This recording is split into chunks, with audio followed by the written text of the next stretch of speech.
SEO involves designing websites that achieve higher ranking by the search engines. The ranking of a website on the search engine is directly dependent on its optimization. Like आपने headings को कितनी बार use किया है, image over size तो नहीं है, image का file format तो सही है, इस तरह की चीज़ें, या जो हम लोग टाइटल लिख रहे हैं वो टाइटल सही लेंथ में है या नहीं, या जो आप डिस्क्रिप्शन डिफाइन कर रहे हैं, या जो आप फाइल का URL डिफाइन कर रहे हैं, या जो आप लिंक्स डिफाइन कर रहे हैं तो उसके टेक्स्ट आपने क्या डिफाइन किए हैं, और उसके क्लिक पर जो लिंक ओपन होगा उसका नेम आपने क्या रखा है। इस तरह की चीज़ों को हम लोग बोलते हैं ऑप्टिमाइजेशन। या फिर आपका CSS इंटरनल है या इनलाइन है या एक्सटर्नल है, ये मैटर करता है। CSS आपका मैटर करता है, फिर इनका मिनिफिकेशन मैटर करता है। तो ये सब चीज़ें आपकी ऑप्टिमाइजेशन से रिलेटेड होती हैं। An appropriately optimized website will have a higher ranking in the search engine results. Various strategies are implemented to increase the ranking of websites on various search engines.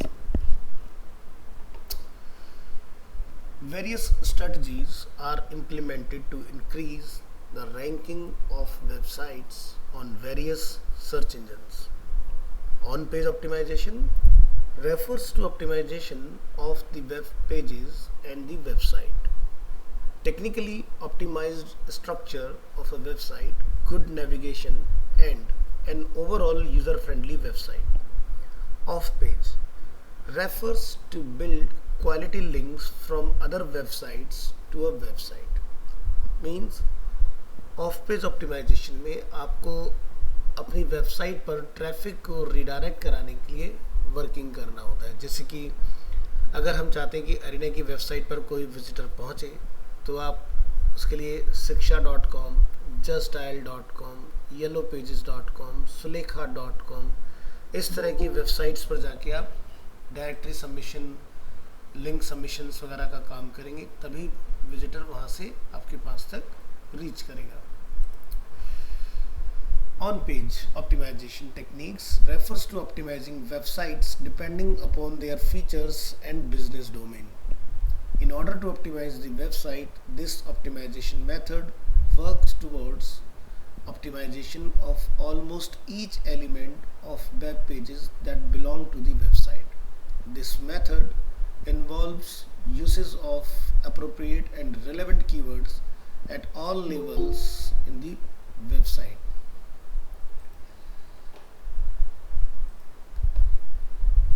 This method involves uses to ensure a higher ranking and increased visitor satisfaction on page optimization builds internal linking of web pages and better website structure. अब internal linking क्या होता है? For example, अगर हम कोई article पढ़ रहे हैं,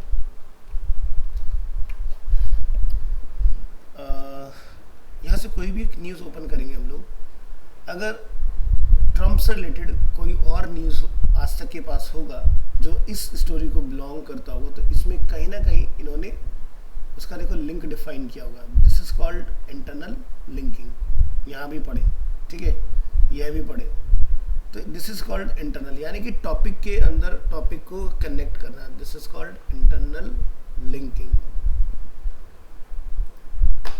या ये तो चलो न्यूज़ से रिलेटेड हो गया। हम वेब टाइकून्स का एग्जाम्पल लेंगे।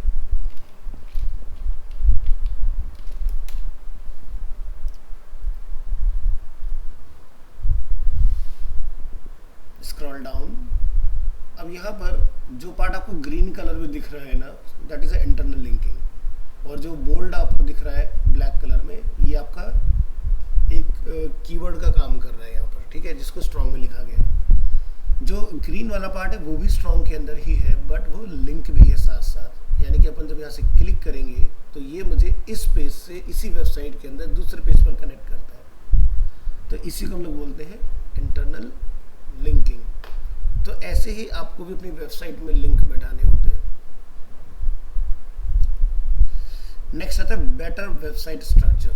साइट का स्ट्रक्चर क्या होता है कि भाई यूज़र या विजिटर आपकी वेबसाइट पर लैंड करे, हीरो सेक्शन आपका अट्रैक्टिव होना चाहिए, उसके बाद आपकी कुछ सर्विसेज हो, ठीक है, अपने बारे में बताओ, इस तरह से। तो सही ऑर्डर में कंटेंट को अरेंज करना बहुत ज़रूरी होता है। अगर आप सही ऑर्डर में मैटर को प्लेस नहीं करोगे तो फिर आपकी वेबसाइट उस तरह से रैंक नहीं करेगी जिस तरह से उसको करना चाहिए। तो एक हायरार्की, ठीक है, जिसको फॉलो करना बहुत ज़रूरी है। What are page titles? जब हम लोग पेज का टाइटल डिफाइन करते हैं, जैसे कि अभी हम लोग वेब टाइकून्स पर अगर पॉइंटर रखते हैं तो लिखा आ रहा है वहाँ पर वेबसाइट डिज़ाइनिंग कंपनी इन Delhi, web design company India, यानी कि अगर इंडिया में सर्च करें, दिल्ली में सर्च करें तो ये वेबसाइट आनी चाहिए। अगेन इसमें भी एक प्रॉब्लम है कि इन्होंने टाइटल को जो लेंथ होना चाहिए एक्चुअल में उसको ब्रीच किया हुआ है, यानी कि ब्लैक हैट टेक्निक का यहाँ यूज़ किया जा रहा है। बट इस तरह के छोटे मोटे एरर चल जाते हैं, बट ये सही नहीं है। आपको टाइटल को एक अप्रोप्रिएट लेंथ में डिफाइन करना होता है और लेंथ आपकी फिक्स्ड है 60 कैरेक्टर्स इंक्लूडिंग वाइट स्पेस, इससे बड़ा आपको नहीं लिखना चाहिए। चलिए बात करते हैं page titles. Page titles inform the users and search engines about the type of the information contained on the page. They optimize the capabilities of a search engine. They are created using the title tag. Title tags में देखेंगे, an SEO consultant can place the keywords in the beginning of the title tags, which helps in improving the effectiveness of the tags. Page title contents are the first information about websites displayed in search results. So first, name of the websites or business name, geographical location and main offering और focus area, ये तीनों चीज़ें आपके title के अंदर होनी चाहिए। अब जैसे एग्जांपल के तौर पर हम यहाँ पर सर्च करते हैं arena-multimedia.com, पॉइंटर रखेंगे और आप यहाँ पर देखेंगे कुछ लिखा आपको दिखाई देगा, जैसे कि Arena Animation, this is a brand name, career आपका एक कीवर्ड हो गया, AVGC एक कोर्स है, ठीक है। तो यहाँ पर तीन चीज़ें आ रही हैं, बट बेटर टाइटल कैसे बने? अब देखो अरीना की पॉपुलैरिटी बहुत ज़्यादा है तो इसलिए इसको ये सब करने की ज़रूरत नहीं पड़ रही है, बट हम कुछ और सर्च करेंगे, जैसे कि मैक इंडिया, डोमेन को ही उस तरह से डिज़ाइन किया गया।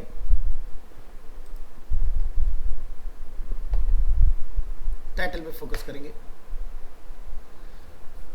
तो देखिए लिखा रहा है MAAC India offers VFX gaming and multimedia animation courses.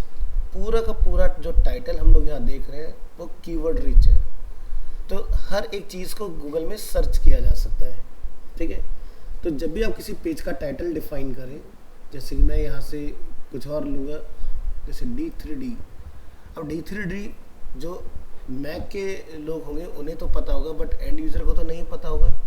तो यहाँ पर जब हम लोग जाएंगे तो यहाँ पर लिखा रहा है advance 3D animation courses for film making by MAAC India, ठीक है। तो टाइटल को इस तरह से बहुत डिस्क्राइब करके बनाना चाहिए, ना कि कुछ भी home service about portfolio content. ये प्रैक्टिस के लिए ठीक है, बट जब हम लोग SEO की बात करते हैं तो वहाँ पर डिस्क्रिप्टिव होना चाहिए। आगे बढ़ेंगे। The significance of the title tag depicted here is that it represents the business name of the AppTech website and its main offering in the learning industry. As a visitor, when a user enters the keyword AppTech Learning Services in the search box, it displays the result page for the query. तो आप यहाँ देख सकते हैं screenshot available है और यहाँ पर आप देखेंगे इस तरह से आपको इसके रिजल्ट दिखाई देंगे। Content of the title tag appear in the first line of the result displayed for the user's search query. Words of the title appear bold, which helps user to decide whether the page is relevant to their search or not. On clicking the displayed result, title appears as page title of the web page displayed in the browser. Managing page titles. The following are some tips for managing page titles. Ensure that title for each web page are unique, clear and brief.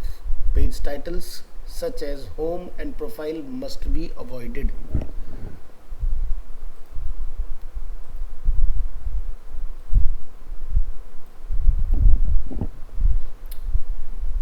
Ensure that a title is specified for each web page using the title tag.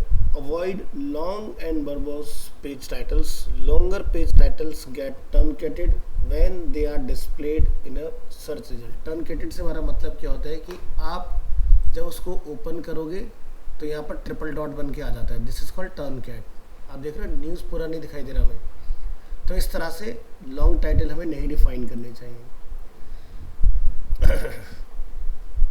You may include some additional information about the website in the title of the home page.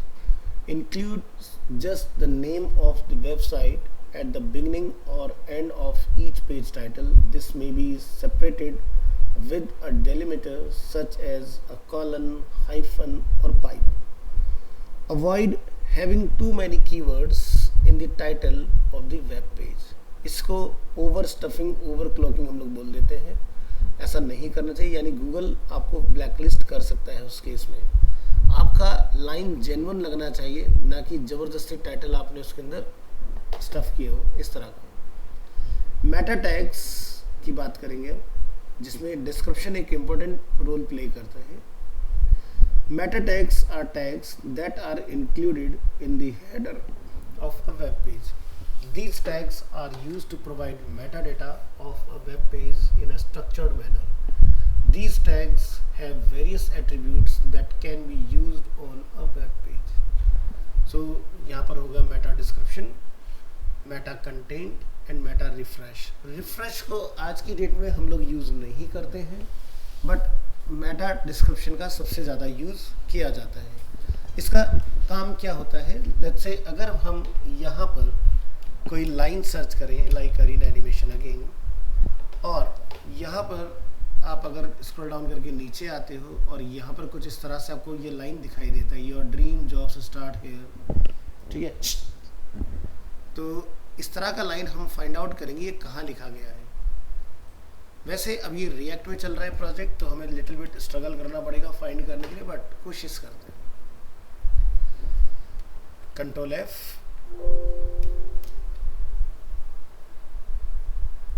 आप यहाँ देख सकते हैं your dream job start hairs 3 decades, ठीक है. तो ये line basically यहाँ से ली गई है. तो देखो क्या होता है कि जब आपका पेज में डिस्क्रिप्शन डिफाइन नहीं होगा तो वेबसाइट का जो फर्स्ट कंटेंट होगा उसी को डिस्क्रिप्शन में कंसिडर कर लिया जाता है. बट मैं किसी दूसरी वेबसाइट का एग्जांपल लूँगा, जैसे कि हमने मैक को ओपन किया था. एक बार देख लेते हैं कि अगर ये भी रिएक्ट में चल रहा है प्रोजेक्ट. हाँ, ये भी रिएक्ट में ही चल रहा है क्योंकि यहाँ पर डिवाइडेड रूट लिखा आ रहा है. किसी और प्रोजेक्ट की तरफ मूव करेंगे बेटर अंडरस्टैंडिंग के लिए. हम यहाँ लिखेंगे फ्लिपकार्ट और यहाँ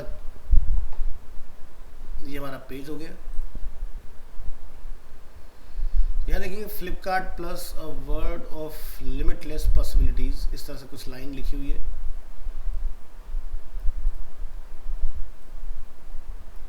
फाइंड आउट करने की कोशिश करते हैं क्या ये हमें कहीं मिलेगा कि नहीं. Control you, control F.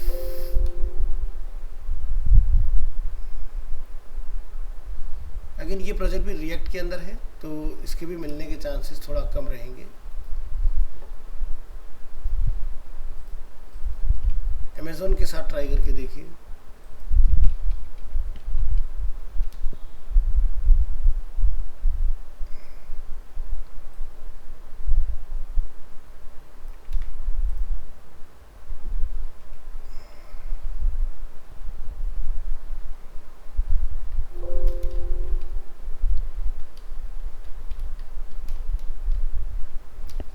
तो हर एक के अंदर कहीं ना कहीं डिफरेंट टेक्नोलॉजी का यूज़ हो रहा है, तो दिखाना थोड़ा सा मुश्किल रहेगा, बट आज तक से ट्राई करके देखते हैं. यहाँ पर अगर हमें मेटा देखते हैं तो काम बन जाएगा. हाँ, तो यहाँ कुछ मेटाज अवेलेबल हैं.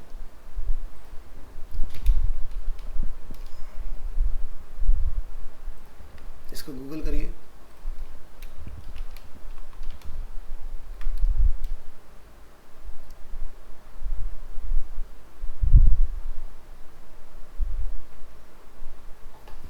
तो यहाँ आप देखोगे आज तक का भी जो फर्स्ट टेक्स्ट लिखा होता है, जैसे आज तक, बांग्ला, JNTV, ठीक है, India today, Malayalam, business today, आज तक की वेबसाइट से ये फर्स्ट वाला कंटेंट जो है वो आपका इन्होंने वहाँ पर लिया हुआ है। धीरे धीरे हर एक साइट अपनी जो है ना डायनामिक की तरफ स्विच करती जा रही है,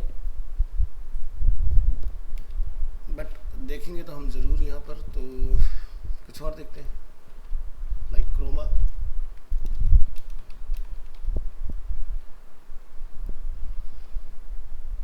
नीचे आएंगे, यहाँ कुछ मेंशन है, ओपन करेंगे इसको, करेंगे कंट्रोल यू, कंट्रोल एफ, और ये देखिए मेटा नेम डिस्क्रिप्शन, जहाँ पर आपकी ये लाइन मैच हो रही है इसके अंदर। ठीक है, तो इस तरह के मेटा टैग्स जो होते हैं वो अवेलेबल होते हैं। ठीक है, तो ये ज़रूर डालना चाहिए, और रिएक्ट की वेबसाइट में भी ये डले होते हैं, लेकिन उसको मैं आपको फाइंड करके दिखाता हूँ आपको कैसे दिखाई देंगे। चलिए, तो डायरेक्ट कंट्रोल यू से नहीं दिखते, इंस्पेक्ट करने पर दिखाई देते हैं।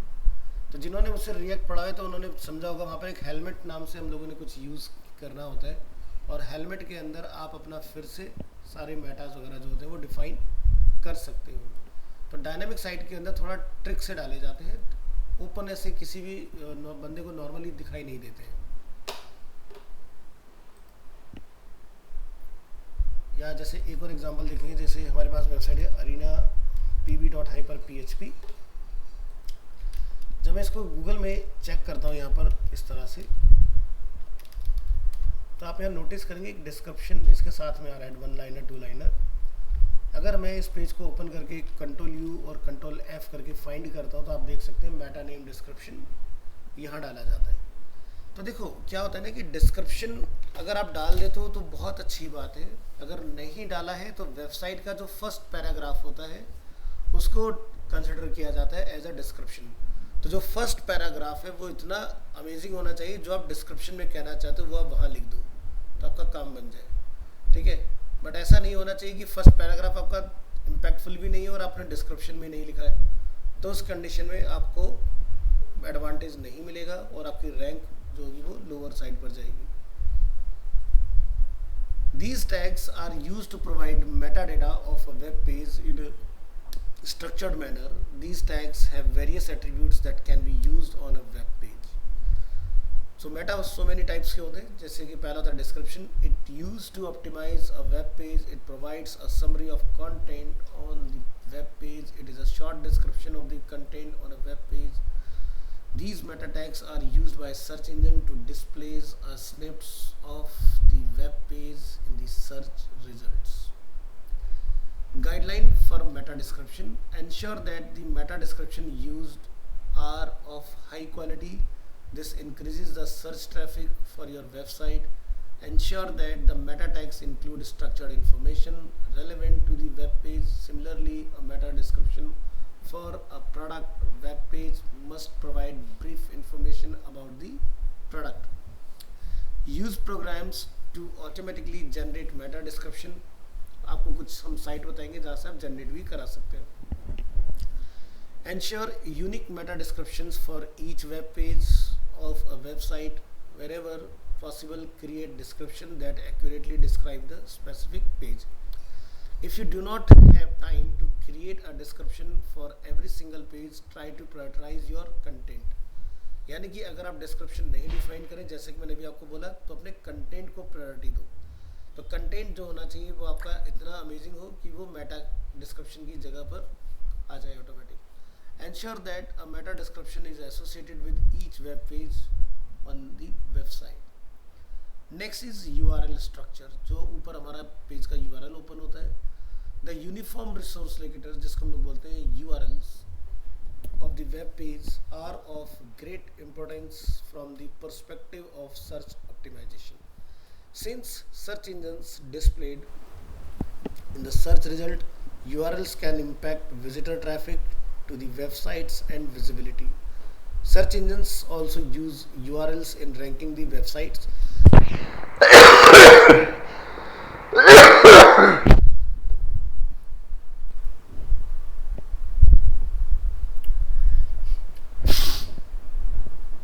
Guideline for constructing URLs: use minimal parameter, numbers and symbols in your URL. Each dynamic parameter in a URL may result in lower overall ranking and indexing. अब parameter जो मेरे डेवलपमेंट के स्टूडेंट्स हैं वो समझते हैं कि जब भी हम लोग कुछ बैकएंड से क्वेरी करते हैं तो वहाँ पर question mark, equal to, plus, इस तरह की बहुत सारी चीज़ें आती हैं। अगर आपके यूआरएल में ये इस तरह की चीज़ें बहुत ज़्यादा हैं तो उस केस में उस पेज का इंडेक्स कराना टफ हो जाता है। तो जनरली इस तरह की चीज़ें कब होती हैं, जब हम लोग CRUD ऑपरेशन परफॉर्म कर रहे होते हैं, लेकिन like create, read, update, delete, तब आपको क्वेश्चन मार्क वगैरह देखने के लिए मिलता है, या फिर जब आप पेजिनेशन वगैरह करते हैं तब आपको वो पार्ट देखने के लिए मिलेगा। अब जैसे ये आप यूआरएल देखिए, एकदम नीट एंड क्लीन है, इसको कोई प्रॉब्लम नहीं है, बट जो फोल्डर के अंदर फाइल खुल रही है इस तरह से इसको कोई भी सर्च नहीं कर सकता है। तो इस तरह का आपका नहीं होना चाहिए। या जैसे अगर हम लोग यहाँ पर एक अरीना हाइफन मल्टीमीडिया ओपन कर लेते हैं और आप यहाँ पर किसी भी पेज को ओपन करिए, कोई भी पेज रैंडमली, तो आप पेज का यूआरएल ध्यान से देखिए, एडवांस प्रोग्राम विजुअल इफेक्ट्स, ठीक है। इसमें कहीं भी कोई पैरामीटर नहीं है, बट अगर इसमें कहीं सर्चिंग का फीचर इन्होंने डाला हुआ है, फिलहाल जो कि मुझे नहीं दिख रहा है इसके अंदर, तो ये मैं आपको कहाँ से दिखाऊंगा, जैसे कि फ्लिपकार्ट का एग्जांपल लेंगे। तो फ्लिपकार्ट में अगर आप किसी भी प्रोडक्ट को क्लिक करोगे, अब आप यहाँ देखोगे जैसे कि ये टिल्ट, अब टिल्ट लगा के कौन सर्च करता है, ठीक है, क्वेश्चन मार्क, ठीक है, इक्वल टू, प्लस, प्लस, ठीक है, इस तरह की चीज़ें यूआरएल के अंदर काफ़ी ज़्यादा है। तो इस पेज का डायरेक्ट एसईओ नहीं किया जा सकता है, ठीक है।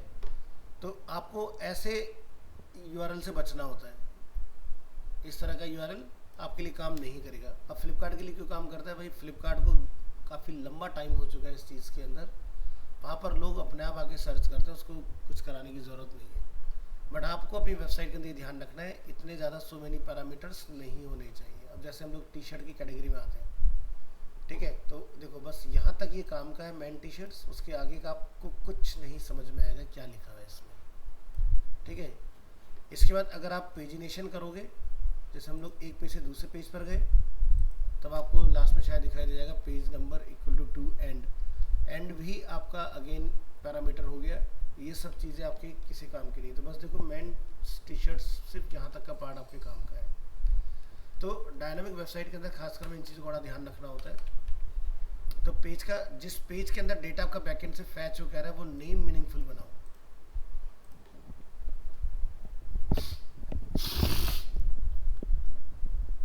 Focus on constructing URL that are shorter in length. Shorter URLs are completely visible in the search results and easy to copy into emails, blog posts, and text messages.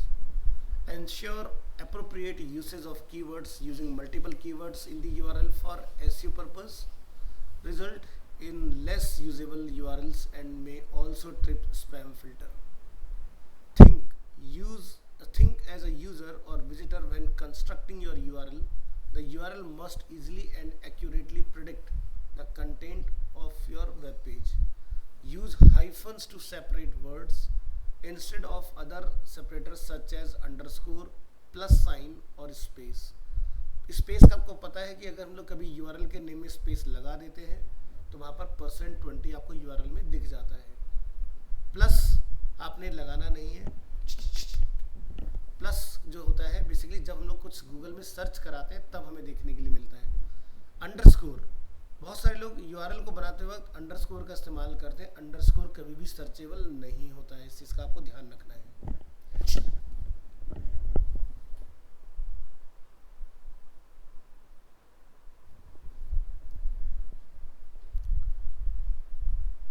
This is because most web applications do not accurately interpret all separators except hyphen. तो hyphen ही लगा के मैंने आपको हमेशा सिखाया कि कैसे file को सेव करना होता है। एंकर टेक्स्ट यानी कि लिंक का जो हम लोग टेक्स्ट बनाते हैं, anchor text are one of the major factor that search engine consider in ranking websites and web pages. One of the most important usage of keywords in a web page is the anchor text. ध्यान रखना, website में click कराने के लिए दो तरीके होते हैं, एक होता है AHREF और एक होता है बटन. बटन वाली अप्रोच नहीं यूज़ करनी चाहिए। बटन वाली अप्रोच आप उस तरह के लिए कर सकते हो जैसे order now, buy now, book now, चलेगा। वहाँ पर ए वाला बनाने के कोई फ़ायदा नहीं है। लेकिन जहाँ पर आपको कुछ डिस्क्राइब करना पड़ रहा है, जिसमें अभी वेब टाइकून्स के अंदर आपको दिखाया था, ऐसे केस में ए का यूज़ करना होता है। बटन टैग का एसईओ नहीं होता है, 8 एलिमेंट का एसईओ हो सकता है। So one of the most important uses of keywords in a web page is the anchor text. Such text appears as links, जिसको बोलते हैं hyperlinks, on the web page and which are clickable. It is also referred to as linked text. So placed within the anchor tag ahref, और जो आप यहाँ लिखेंगे in between a element के, this is called anchor, और ये होता है URL. On the page, keywords used in the anchor text should match with the keywords on the page that is linked by it. Guidelines to select keywords for the anchor text. Short and descriptive keywords. Pay attention to internal links. जैसे इस phrase में आप यहाँ देखोगे, इसमें Aptech limited का जिक्र है, करियर ओरिएंटेड कोर्सेज का जिक्र है। तो इस तरह से आपको बीच बीच में लिंक बनाने चाहिए। मैंने भी आपको उसका लाइव डेमो भी दिखाया था। Links pointed by the anchor text, internal link और एक्सटर्नल लिंक। इंटरनल लिंक जो मुझे अपनी ही वेबसाइट के अंदर किसी डिफरेंट पेज पर ले जाए, और एक्सटर्नल लिंक जो मुझे किसी डिफरेंट साइट के ऊपर ले जाए। Those links that are pointing to other pages on the same web page, those links that are pointed to content on some other websites. Example के तौर पर हमारी अरीना की अपनी एक वेबसाइट है, अरीना एनिमेशन इंडिया, और एक है arena-multimedia.com। ठीक है, तो कोशिश क्या करनी चाहिए कि आपका अपना इंटरनल भी लिंक हो, ठीक है, इस तरह से जो कि हम लोग कर पा रहे हैं।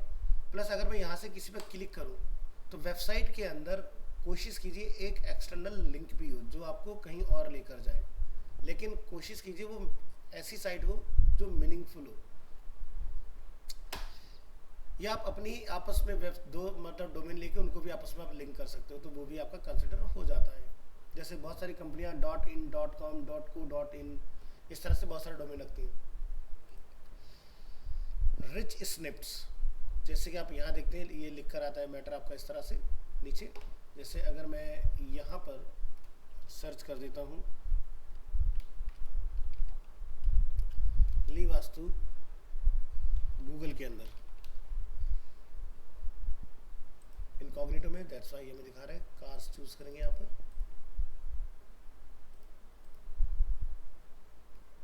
और यहाँ लिखिए ली वास्तु। अब इस कीवर्ड से रिलेटेड अगर कुछ होगा तो आप यहाँ देखेंगे आपको ये स्निप्स दिखाई देंगे। तो यहाँ पर क्या लिखा है, जैसे कि book an appointment, contact, blogging, astrology, about, इस तरह की इंफॉर्मेशन। ठीक है, this is called snips.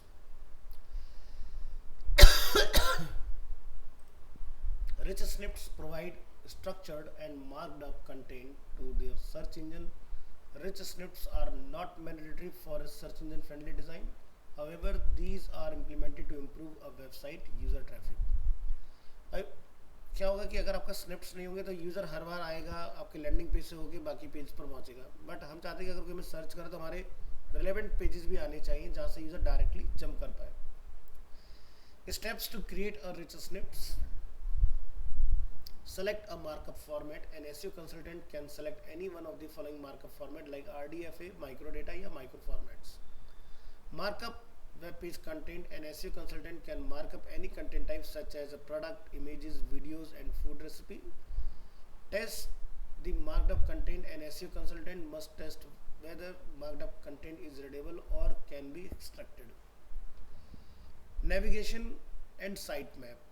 Site map जिसके बारे में हम लोग पहले भी बात कर चुके हैं कि कोई भी वेबसाइट जब आप चलाते हो तो उसके रूट पर आपको साइट मैप मिलेगा। तो जैसे हम यहाँ लिखते हैं arena-multimedia.com और यहाँ लिखते हैं sitemap.xml। अब ये रिएक्ट में बनी है तो देखते हैं इन्होंने यहाँ पर साइट मैप क्या स्टोर किया है। तो ये एक साइट मैप इसका यहाँ पर अवेलेबल है। हर एक वेबसाइट के अंदर आपको साइट मैप देखने के लिए मिल जाता है। जैसे अगर हम लोग ANI न्यूज़ लिखकर यहाँ पर लिखते हैं साइट मैप डॉट XML, तो आप यहाँ देखेंगे, वेट कीजिए, और ये देखिए आपका साइट मैप ओपन हो गया इस तरह से। तो साइट मैप ही एक इंपॉर्टेंट रोल प्ले करता है, जिससे गूगल इमीडिएट जैसे आपका पेज बनता है, साइट मैप अपडेट होता है, गूगल उसको अपने पास इंडेक्स कर लेता है। So navigation means moving from one page to another page on the website using links displayed on the web pages. Navigation is of the following types. Internal navigation, it involves links which make the user move from one page to other page on the same website. And external navigation, it involves links that move the user from page to some another website. So जैसे हमारी जो website होती है, हम लोग उसको कहीं deploy करते थे, इस तरह से हमारे कुछ दिखते हैं, जैसे ये WP कंटेंट के अंदर plugin, theme, upgrade, uploads, admin के अंदर आपको इस तरह से CSS वगैरह का इमेजेस इंक्लूड, इस तरह के आपको स्ट्रक्चर देखने की मिलते हैं। This is called directory structure of a website.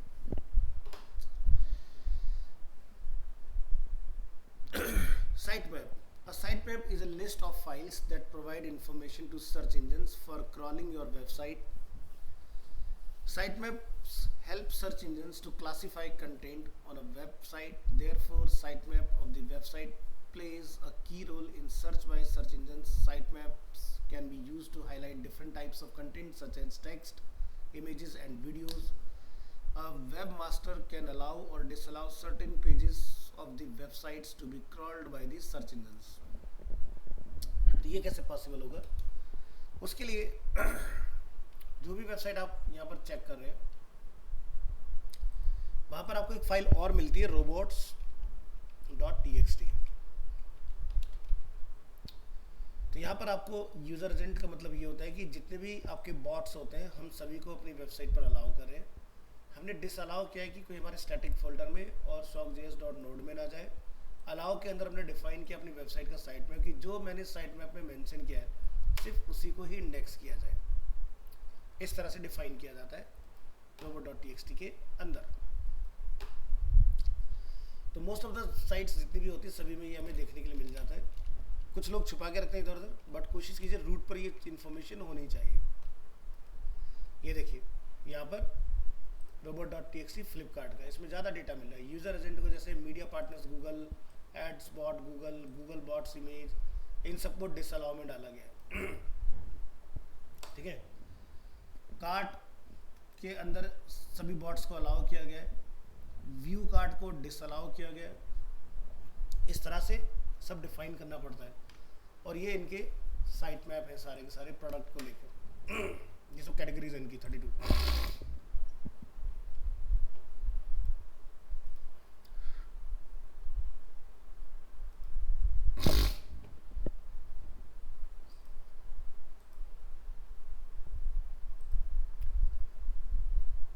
So the following are various formats of sitemap, यानी कि हम लोग XML बेस्ड बना सकते हैं, जिसको बोलते हैं हम लोग extensible markup language.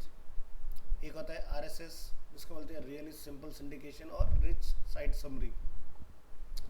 And third होता है टेक्स्ट फाइल। गूगल को जो सबसे ज़्यादा पसंद होता है वो XML वाला पसंद होता है, और जब भी हमने जितने भी एग्जाम्पल देखे सभी में आपको XML बेस्ड साइट मैप देखने के लिए मिले। Robot.txt file is a text document that is placed in the root directory of the website. The file contains instructions that inform the search engines about what they are allowed and not allowed to access while crawling the website.